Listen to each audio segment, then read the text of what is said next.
what's up? My name is John Bonjour. I'm a comic artist and film enthusiast. I haven't drawn any art, but I will at the end of the season, and I'd like to enthuse about Agatha All Along, Episode 4.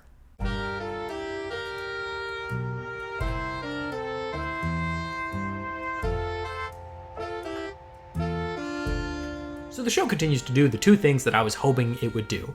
Be fun and interesting and have fun characters. Weird horror shit. That is all I wanted from this, and boy does it deliver. Really loving this episode's weird, strange 70s horror, heavy metal, Fleetwood Mac aesthetic. I appreciate that this show is not doing the same thing that WandaVision was doing. It's not exactly copying one other show or movie or even genre, but it does play in fun, cute spaces with interesting costumes. I'm confident now in saying that I am thoroughly enjoying the show, which makes me really happy.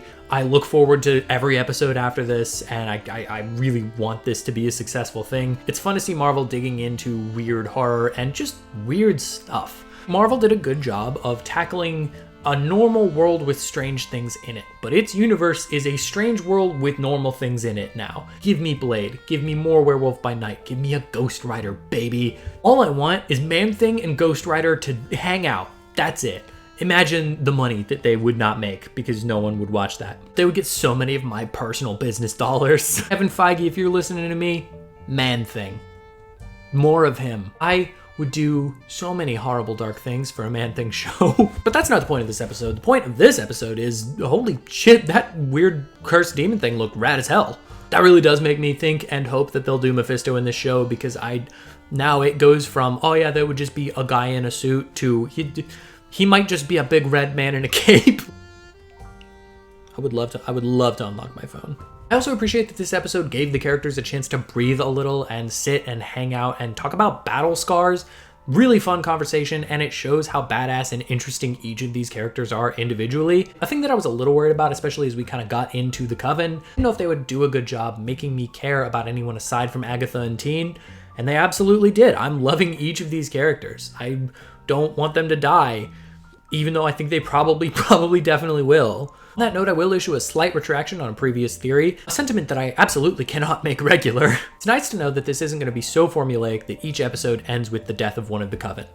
I was a little worried that that's where they were going, especially when Teen almost died. I think they knew that we might think that. It's nice to see that this show is shaking up my expectations in a really cool way, in a way that I'm very interested in. Another thing we'll talk about in Theory Corner. I like it that I don't know exactly where this is going. I have a general thought, but who knows? Maybe I'm wrong about that. There were also some pretty major reveals in this episode. Teen is not, as some were predicting, Agatha's son, because he's Billy, because he's absolutely Billy. Granted, I had a theory that maybe he was both, but he's Wiccan. Not the point. Another reveal that I'm going to save for Theory Corner, because it wasn't technically revealed, but it's pretty clear, and getting to learn the backstory of Ali On's character, something they've hinted at a lot, and it was just nice to see and learn about, and just really interesting. I like her character a lot. That whole familial curse was a really interesting concept. Also, 2 for 2 on really fun versions of that song. I like that.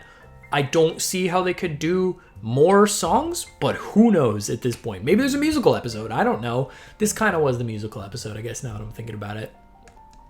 Wouldn't put it past them, though. Before we take a little journey to Theory Corner, please subscribe to my channel. I would really appreciate that. If you really like my videos, support me on Patreon would be extremely helpful. Patreon.com/JohnBonjour. It's like you can do it for as low as $1 a month, and it really means the world. And also, I have a free comic book, Edge of Border Town, that comes out on that Patreon a week early, and then on my website a week after that. And it's free to read, and it always will be. So check that out. Let's hop on into the old bus, shall we, and take a drive to the corner. Hey, welcome to Theory Corner. Aubrey Plaza's playing Death, baby. That's crazy. When she showed up in past episodes, it was clear that something else was going on with her character. We weren't entirely sure. I wasn't sure what it was, and then she shows up in this, and I was like, okay, we're gonna maybe learn what it is. They get their new costumes, and that hood is so distinctive, so specific. But even after that, they hinted around a lot about what her job was, that she was taking bodies. They gave enough hints that it is pretty clear to me that she is playing Death, which is an extremely cool thing because Death is a great character in the comic books. If you're not a super comic nerd, Death is the physical embodiment of the concept of death. She is usually an extremely hot lady for some reason with a skeleton face, so half right so far. Normally in the comics, she has a relationship with one of two characters, Thanos or Deadpool. Thanos in the comics is obsessed with her. It's why he does the whole Infinity Gauntlet thing to try to prove himself to her. It's kind of weird, kind of messed up, and also extremely funny to think of like MCU Thanos being super obsessed with Aubrey Plaza. And Death is usually in love with Deadpool, but they can't really be together because he can't die. Whole complicated thing. I really enjoy that they're adapting that version because, let's be honest, they weren't going to bring Josh Brolin back for Thanos, and even if they did, it certainly wasn't going to be to fall in love with Death and do the same thing he did before. And Deadpool's kind of got his own thing going on, and it would be pretty wild. I like that they're adapting that, and if they are going to adapt that concept, Agatha's a pretty interesting character for that. I'm assuming what happened to Agatha's son has something to do with the scar that she was talking about.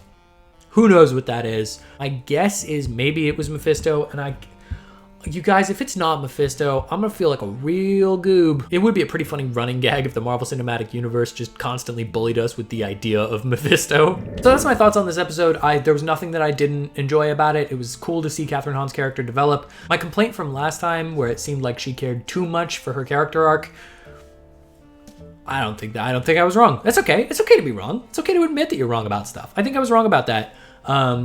She just isn't as evil as I thought she was, as I think that the show was kind of hinting that she was. She's just not, and that's okay. It's fun to see these characters develop. It's fun to watch the Coven grow together. I really love what they're doing. Each of the characters is interesting in their own way. All of them get little moments to shine. Teen is still fun.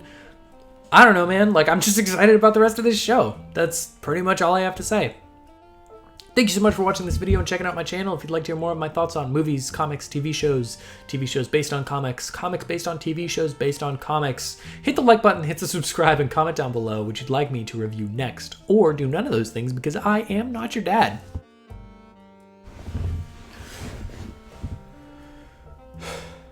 Hey, what's up? My name is John Bonjour. I'm a comic artist and film enthusiast. I have drawn some art. Nope, fuck.